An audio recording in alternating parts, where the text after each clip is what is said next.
Então, pessoal, a gente começou a ver os tecidos, né? Os 4 tecidos principais do corpo humano. E o nosso terceiro tecido de estudo é o tecido muscular. Esse tecido ele é formado por células que vão se originar a partir da mesoderme e que vão possuir a capacidade de se contrair e, ao se contrair, provoca um movimento. Então, essa contração vai depender da presença de filamentos de proteína que estão presentes no citoplasma dessas células. Então, o tecido muscular é o tecido relacionado ao movimento.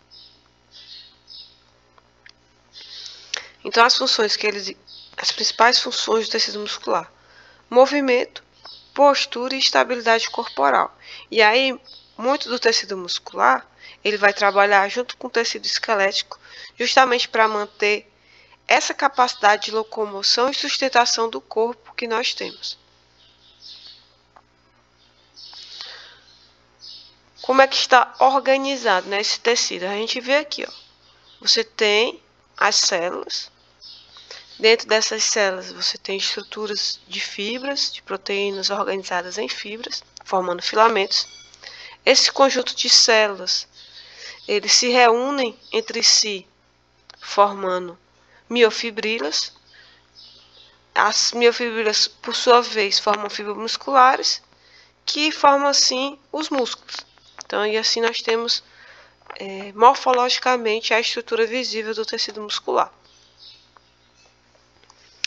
Olhando microscopicamente as células do tecido, nós vemos que são células alongadas, chamadas de miócitos ou fibras musculares. O retículo endoplasmático das células que formam os miócitos ou células musculares é chamado de tecido sarcoplasmático, que é um tecido endoplasmático que vai ser rico em cálcio. E como a gente vai ver mais um pouco à frente, a presença de cálcio é fundamental para permitir o movimento da célula. A capacidade das células do tecido muscular se contrair e relaxar, provocando esse movimento coordenado, o movimento. E as miofibrilas, que vão estar presentes dentro do citoplasma dessas células, são chamadas de miofibrilas. Então, miócitos são as células, retículo sarcoplasmático é o retículo endoplasmático, e as miofibrilas são filamentos de proteínas específicos que vão existir dentro dos miócitos. Então, a estrutura, né? Todo músculo ele vai ser composto de feixes de células que estão envolvidos por tecido conjuntivo propriamente dito. Tecido conjuntivo que tem essa capacidade de preencher. Então, para organizar os músculos em feixes, como se você cortar um pedaço de carne de gado, você consegue ver bem direitinho os feixes, né, da parte do músculo. Quem está juntando aqueles feixes de células organizados é tecido conjuntivo propriamente dito, como a gente pode ver aqui nessa imagem. Então, você tem vários feixes de fibras musculares que estão organizados entre si, e toda essa estrutura que tem tecido conjuntivo organizando, e aí esses nomes vão variar, né, desse tecido conjuntivo propriamente dito. Para a gente não vai ser cobrado nessa profundidade, vocês não precisam saber o nome do tecido conjuntivo, porque dependendo do local onde ele estiver, ele vai ter um nome diferente, uma nomenclatura diferente, mas é tecido conjuntivo que vai revestir, preencher os músculos, dando a ele a sua estrutura, o seu aspecto final. Então, esse tecido conjuntivo leva vasos sanguíneos e nervos para as células musculares, que é a função desse tecido conjuntivo.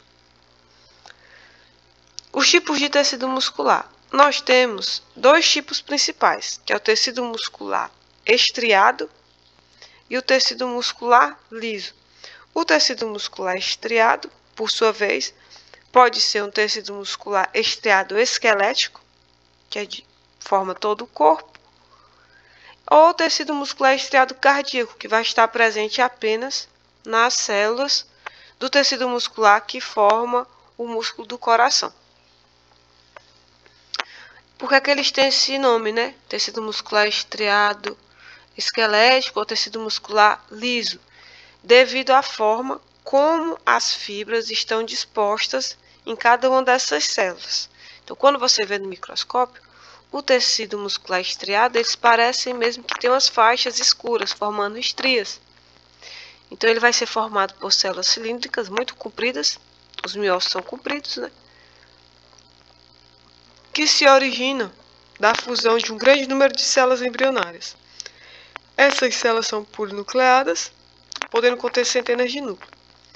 E suas miofibrilas apresentam faixas claras e escuras alternadas, formando essas estrias transversais. Então, seriam essas estrias aqui, ó, que vocês podem ver nessa imagem. Então, vendo ao microscópio, a forma como estão organizadas as proteínas dentro do citoplasma dos miócitos, ao microscópio parece que eles têm estrias, umas mais claras, outras mais escuras. No tecido muscular esquelético, ele vai ser muito ligado ao movimento. Então, ele é ligado aos ossos para permitir... Ai, desculpa, ainda estou com tosse, gente. Para permitir a sustentação e o movimento. Então, eles são utilizados para contrações rápidas e fortes. E o tecido muscular esquelético, ele vai ser controlado pela gente. Então, nosso cérebro que determina quando é que ele vai ser utilizado. Então, esse movimento do tecido muscular esquelético, ele é voluntário. A gente só se movimenta quando a gente quer. É comandado pelo nosso sistema nervoso central de maneira consciente, pela nossa consciência. E aí, essas atividades físicas, elas são fundamentais para a saúde e desenvolvimento do nosso tecido muscular esquelético. Então, a atividade física vai ser qualquer movimento corporal que vai ser produzido pelos músculos esqueléticos que requer algum gasto de energia. Esse tipo de movimento, esse tipo de atividade está relacionado ao bem-estar, à saúde dos músculos, do coração, além de liberar endorfinas. Então, a prática de atividades físicas ela é fundamental para um corpo e uma mente sã, porque vai trabalhar os seus músculos, vai liberar endorfinas, vai fazer com que eles se tornem mais fortes, mais resistentes. E pelo fato do seu coração também ser um músculo, ele também precisa estar trabalhando e estar resistente. Então, é bom para a saúde do coração também. Essas atividades podem ser várias. Pode ser uma corrida, pedal, caminhada, yoga, natação, academia. Aí vai depender da preferência de cada pessoa. Mas o importante é que o corpo não nasceu para ficar parado. Ele precisa estar em constante movimento. Já o tecido muscular liso ou não estriado, ele não forma, você não vê aquele padrão de fibras, por isso que ele é chamado de liso.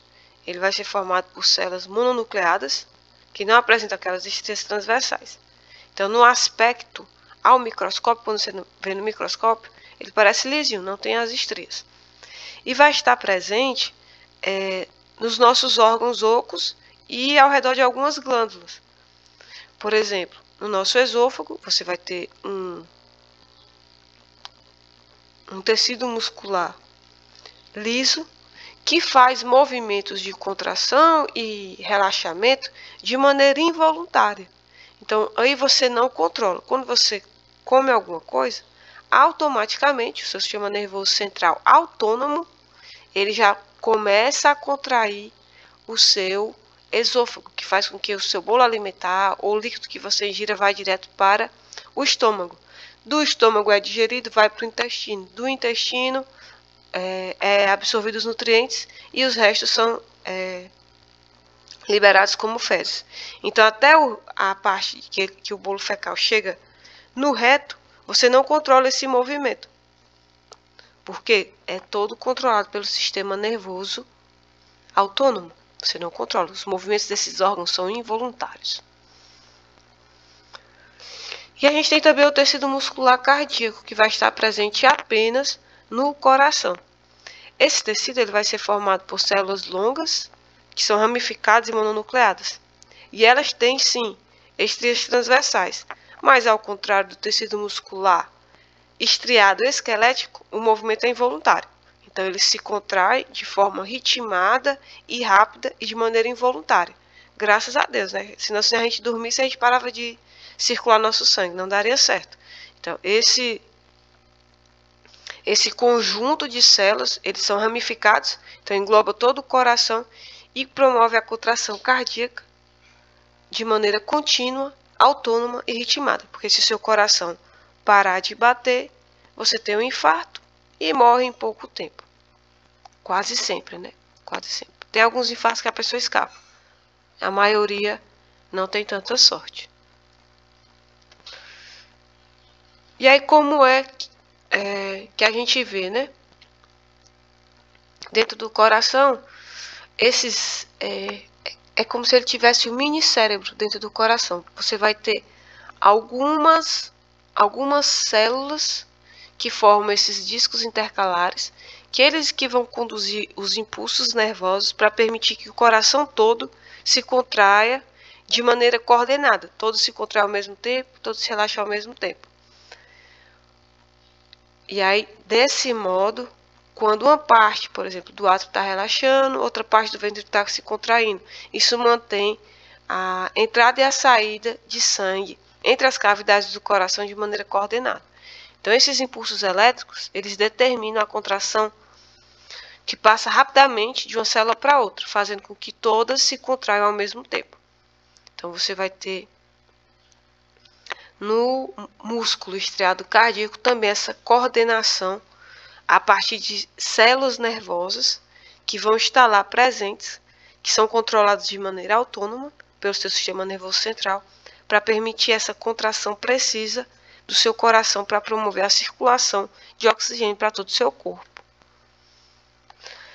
E como é que ocorre essa contração muscular, né? De maneira geral, nós temos no músculo os miofilamentos ou miofibrilas, que são as proteínas que estão presentes nas suas células musculares, que vão se organizar de maneira a organizar dois tipos de proteínas principais, que é a proteína chamada miosina, que ela é mais espessa, e uma proteína chamada actina, que é mais fina.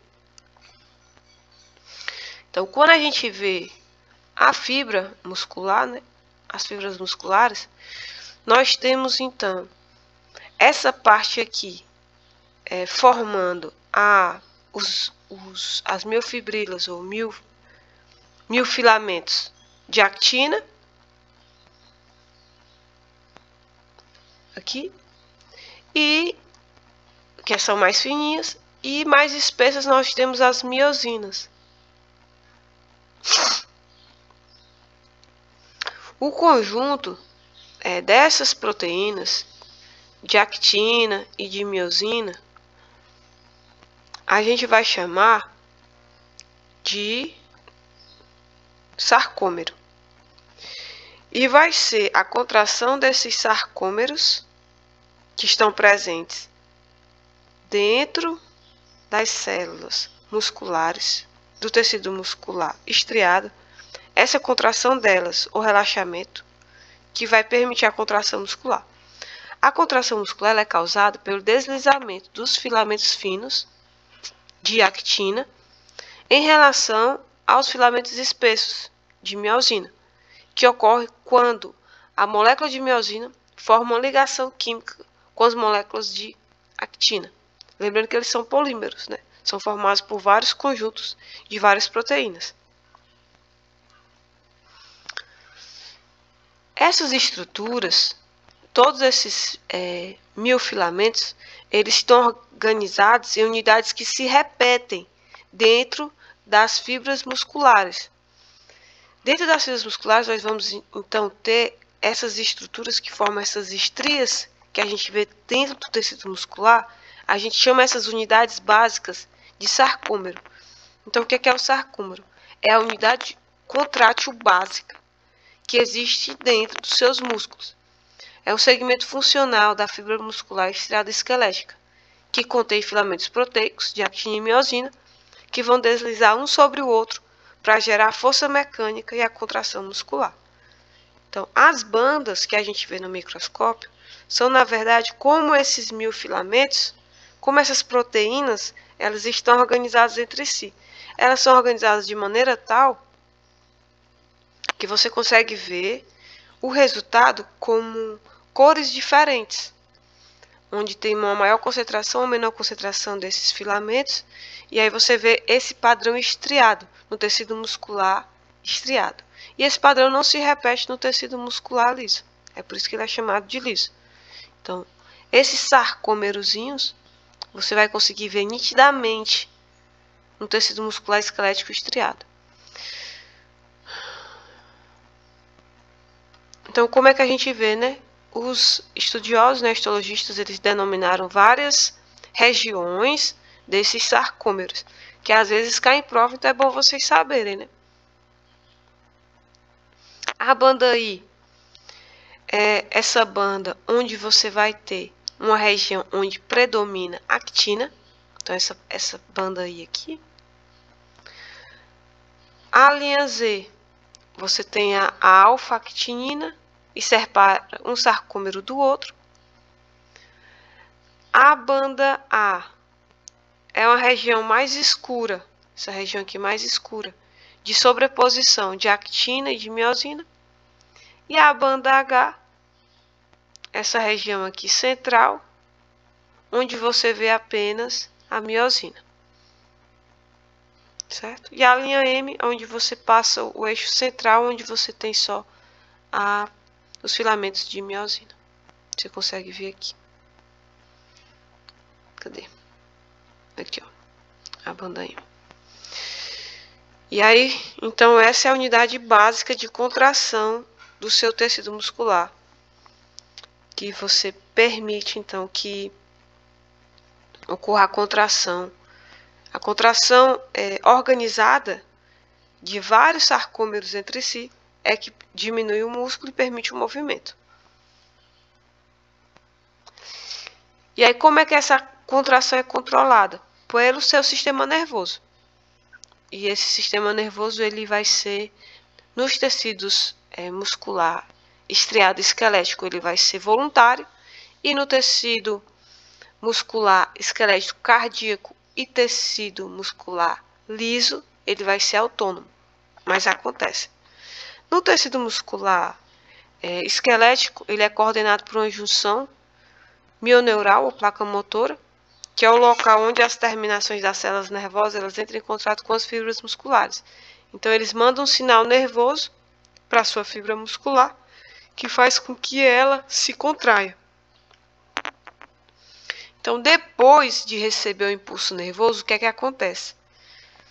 É liberado cálcio do seu retículo sarcoplasmático. Então, você libera cálcio. Essa quantidade a mais de cálcio faz com que a actina ela deslize sobre a miosina, que é essa representação aqui, ó. A actina, em verdezinho, ela vai deslizar sobre a miosina. Quando ela desliza, o sarcômero todo se contrai, diminui o seu tamanho. E aí, enquanto tiver o impulso nervoso, vai ficar contraído. Depois que o impulso nervoso cessa, o cálcio ele é reconduzido para o retículo sarcoplasmático, a actina e a miosina se desprendem e o sarcômero volta ao seu tamanho normal. E todo esse processo ele é feito às custas de ATP. É por isso que a atividade de contração muscular ela gasta energia, porque ela consome ATP para você desligar a miosina da actina. E aí o novo estímulo nervoso faz com que o músculo se contraia novamente. Deu para entender? Então, mais detalhes, gente, sobre esses vídeos, sobre esse assunto, vocês podem encontrar nesses vídeos que eu disponibilizei para vocês. Qualquer dúvida a gente tira em aula. A gente volta na próxima semana para falar sobre tecido nervoso. E aí é o assunto final das nossas aulas para esse ano. Até lá!